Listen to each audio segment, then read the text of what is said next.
Assalamu alaikum. Good morning, everybody. Welcome to my channel, Abi Mujumdar is English spoken course. Hope all they were doing well by the grace of Almighty Allah. বন্ধুরা, আজকে আমি তোমাদের জন্য একটা class করাবো, যে ক্লাসটা একদম জিরো লেভেল থেকে। তোমরা যারা ইংরেজিতে কথা বলতে ভয় পাও বা ভাবতেছো কীভাবে কোথায় থেকে শুরু করব, এই সমস্ত হেজিটেশন মাথা থেকে ঝেড়ে ফেলে শুরু করো আজ এখন থেকেই। ঠিক আছে? তোমরা যেভাবে কথা শুরু করবে ইনশাল্লাহ আশা করি তোমরা অবশ্যই সফল হবে। তবে ইংরেজিতে কথা বলতে গেলে প্রথমত তোমাদের ভিতর থেকে যে হেজিটেশনটা আছে এই হেজিটেশনটা দূর করে ফেলো। তারপরে তুমি ছোট ছোট বাক্যগুলি স্ট্রাকচারের মাধ্যমে লেখো এবং তারপরে এগুলি অর্থ করো পজিটিভ, নেগেটিভ, ইন্টারোগেটিভ। তাহলে একের পর এক তোমরা এবার নিজেরা দেখো ডেইলি যখন তোমরা সেন্টেন্স ওয়ার্ড মেকিং করতে পারবে তখন অবশ্যই তোমরা কী করবে ইংলিশে ইনশাআল্লাহ কথা বলতে পারবে। তাই ইংলিশে কথা বলতে গেলে কিছু স্ট্রাকচার রুলস আছে, যে জিনিসগুলি কিছু টপিকস আছে, এই টপিকসগুলি যদি তোমরা ফলো করো তাহলে অবশ্যই আমি আগেই বলেছি আজকের এই ক্লাসটা হবে যারা একদম ভয় আমি এরকম তোমাদের 45 দিনের মধ্যে ইনশাল্লাহ আশা করি তোমরা অবশ্যই ইংলিশে কথা বলতে পারবে এবং যাতে কথা বলতে পারো সেইভাবে আমি আজকে তোমাদের এই ক্লাসগুলি করাবো। তোমরা একটু ফলো করো ইনশাল্লাহ। তোমরা আমার সাথে যদি ফলো করো, আমাকে অনুসরণ করো, তাহলে অবশ্যই তোমরা কথা বলতে পারবে এবং এক ধাপ এগিয়ে যাবে, আমি এই আশাবাদী। তাহলে চলো আজকে আমরা শুরু করি। যেমন আমি একটা ওয়ার্ড লিখলাম তোমাকে এখানে, রিড। রিড মানে কি? পড়া বা পড়ো। রিড অর্থ পড়ো। এখন এটাকে আমরা যখন রিডের নেগেটিভ করবো তখন কি? Don't read. Don't read. তাহলে ঠিক এরকম একটা বাক্য লেখো, play, don't play, write, don't write, speak, don't speak, swim, don't swim, cook, don't cook. তাহলে দেখো কত সুন্দর। আমরা একের পর এরকম তোমরা এরকম 50টা 100টা বাক্য চাই ওয়ার্ড দিয়ে ভাত দিয়ে তৈরি করো। আগে ভাতগুলি বসানোর পরে এটাকে নেগেটিভ করো। কিভাবে করবা? কন্ট্রাকশন দিয়ে ডন্ট, হ্যাঁ, যে play, don't play, write, don't write, speak, don't speak, see, don't see, swim, don't swim, run, don't run, walk, don't walk. দেখো কত সহজে এইভাবে তোমরা নিয়ে আসার পরে একটা করে, যেমন মনে করো এই যে আমি একটা কথা বললাম আবার, ইট। ইট ইট মানে খা বা খাই। যখন আমরা বলি ইট, ঠিক আছে, ইট। এখন এইটাকে যদি একটু ভদ্রভাবে আমরা বলি, একটু ভালোভাবে, প্লিজ ইট, খান। তখন হবে কি? Please it, Khan. ডু মানে করো, ঠিক আছে, please do, please go, please speak, please run. এই যে প্লিজ যখন ভদ্রতার সাথে কথা বলবে, বিশ্বের মধ্যে সবচেয়ে ভদ্র সভ্য জাতি হলো ইংরেজরা। তাই তারা যে কোনো কথা বলার আগে এবং পরে প্লিজ, এক্সকিউজ মি, পার্ডন এই কথাগুলি ইউজ করে। তাহলে অবশ্যই তোমরা কি করবে, যে এই কথাগুলি যার আগে যদি বলা হয় আমরা প্লিজ লেখা দিলে হবে, যে please run, please go, please speak, please see. ঠিক আছে? তাহলে আমরা এইভাবে আমরা আরো 50টা 100টা বাক্য তৈরি করে নেব প্লিজ দিয়ে। এখন যদি বলা হয় যে আমি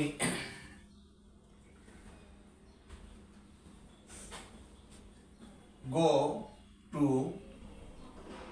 রাজশাহী,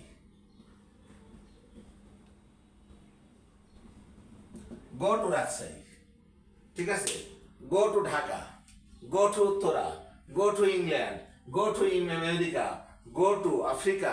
ঠিক আছে? তোমরা এই গো টু দিয়ে তৈরি করো। আবার যদি বলা হয় যে না, নেগেটিভ নিয়ে আসো, don't go to Rajshahi, don't go to America, don't go to England. ঠিক আছে? তাহলে আমরা গো টু দিয়ে বাক্যগুলি পেয়ে যাব একের পর এক। দেখো তোমরা নিজেরা চেষ্টা করো, প্র্যাকটিস করো, একের পর এক প্র্যাকটিস করো, ইনশাল্লাহ সফল হবে। দেখো হ্যাঁ, কত ইজিতে কথা আমি আগেই বলে নিয়েছি। আজকের এই ক্লাসটা হবে একদম জিরো লেভেল থেকে। যারা ইংরেজি একেবারেই পারো না তাদের জন্য, এবং যারা পারো তাদেরকেও এই জিনিসটা অনেক সহায়তা করবে। তোমরা এই ছোট ছোট বাক্যগুলি তৈরি করতে মাধ্যমেই তোমরা আস্তে আস্তে ইনশাল্লাহ ইংলিশ স্পোকেনে এক ধাপ এগিয়ে যাবে। তাহলে এইভাবে আমরা শুরু করব যে go to Rajshahi, go to Bombay, go to Kolkata, go to India, go to America, ঠিক আছে, আমরা go to Uttara, go to Dhanmondi, go to Gulshan. তাহলে আমরা এইভাবে গো টু দিয়ে বা ইয়ে দিতে মনে করে একটা সেন্টেন্স তৈরি করলাম, আর এইভাবে আমরা একের পর এক সেন্টেন্সগুলি অবশ্যই মেক করব। এখন দেখো যে কোনো কিছু লিখতে গেলে আমরা কি বলবো? লিখতে গেলে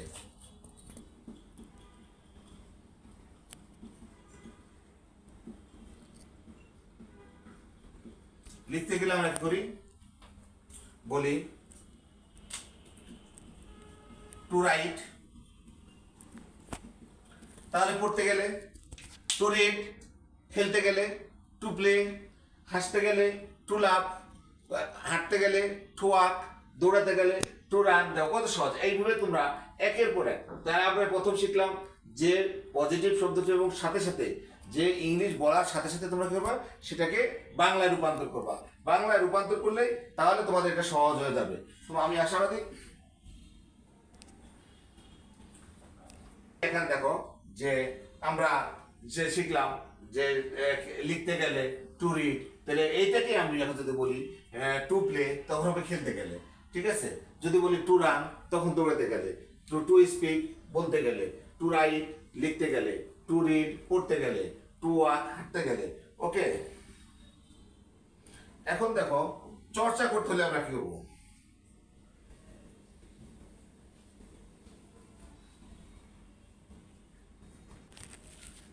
তাহলে দেখো এখন আমরা যদি বলি চর্চা করতে হলে, যে কোনো কিছু চর্চা করার যখন আমরা করবো তখন আমরা কি লিখবো? Practice writing, practice reading, practice walking, practice running. তাহলে কত সহজ। আমরা এইভাবে যদি আবার তুমি এভাবে 50টা 20টা 40টা 50টা বাক্য তৈরি করো, তাহলে অবশ্যই তুমি আগে যাবে ইনশাআল্লাহ। তোমাদের ভিতরে যে জড়তা আছে এই জড়তা ছোট ছোট বাক্যের মাধ্যমে কিন্তু দূর হয়ে যাবে। তখন তুমি অবশ্যই স্বচ্ছন্দে ফ্লুয়েন্টলি ইংলিশে স্পোকেন করতে পারবা। আচ্ছা, এখন আমরা অনেক সময় বলি কিছু করার নাই।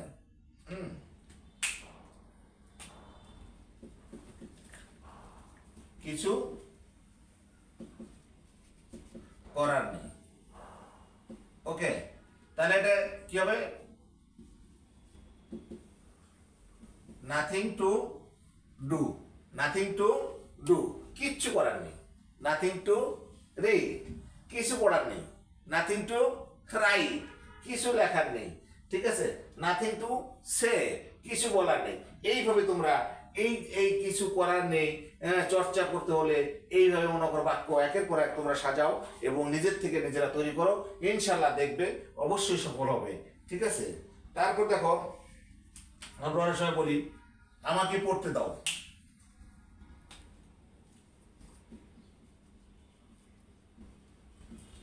আমাকে পড়তে দাও।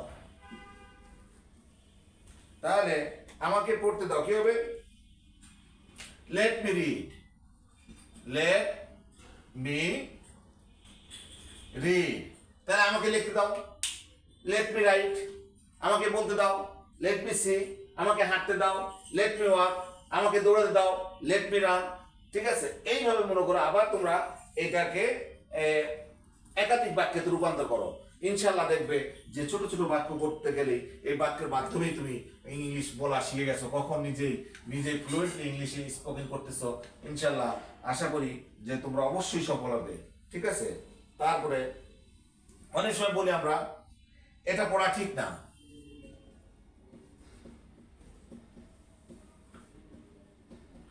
এটা পড়া ঠিক না, ঠিক আছে। এটা পড়া ঠিক না। তাহলে এর ইংলিশটা কি হবে? It is bad to read. এটা পড়া ঠিক না। তাহলে যদি বলি এটা লেখা ঠিক না, it is bad to right. এটা করা ঠিক না, it is bad to do. এটা বলা ঠিক না, it is bad to say. দেখো কত সহজে। এইভাবে তোমরা আরো 20 30 40 50 যে যতটা পারো অবশ্যই বাক্যগুলি তৈরি করো। তৈরি করার পর আর অবশ্যই তোমরা আমার দেখবা এবং যা আমাকে অনেক অনেক কমেন্ট করবা, যাতে আমি ইন্সপিরেশনে তোমাদেরকে আর কোনো নতুন ক্লাস দিতে পারি। ইনশাল্লাহ আশা করি এইভাবে তুমি যদি একের পর এক চালু করো, তাহলে অবশ্যই আমি যে 45 দিনে যে ক্লাসটা নিয়েছি, আজকে প্রথম ক্লাস, এরপর তোমরা অবশ্যই এই ক্লাসগুলি পেয়ে যাবা, আমি তোমাদেরকে দিব। এবং এই কথাগুলি এইভাবে করলেই ইনশাল্লাহ আশা করি তোমাদের ইংলিশের যে জড়তা আছে সেই জড়তাটা দূর হয়ে যাবে। ঠিক আছে? তাহলে এটা ঠিক না, কিছু লেখার আছে, কিছু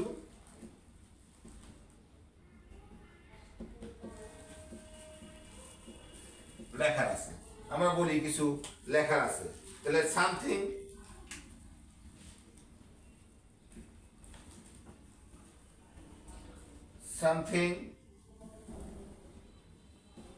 টু রাইট, তাহলে কিছু বলার আছে, সামথিং টু সে, কিছু করার আছে, সামথিং টু ডু, কিছু পড়ার আছে, সামথিং টু রাইট, কিছু খেলার আছে, সামথিং টু রাইট, কিছু রান্না করা আছে, সামথিং টু কুক। দেখো কত সহজে আমরা এইভাবে একের পর আজকে আমি যে স্ট্রাকচার প্রথম ক্লাসগুলি তোমাদের নিয়েছে, ইনশাল্লাহ এই ক্লাসটা তোমাকে অবশ্যই ইংরেজি বলতে তোমাকে অনেক দূর আগে নিয়ে যাবে। ঠিক আছে? তারপরে চলো এটা না খাই,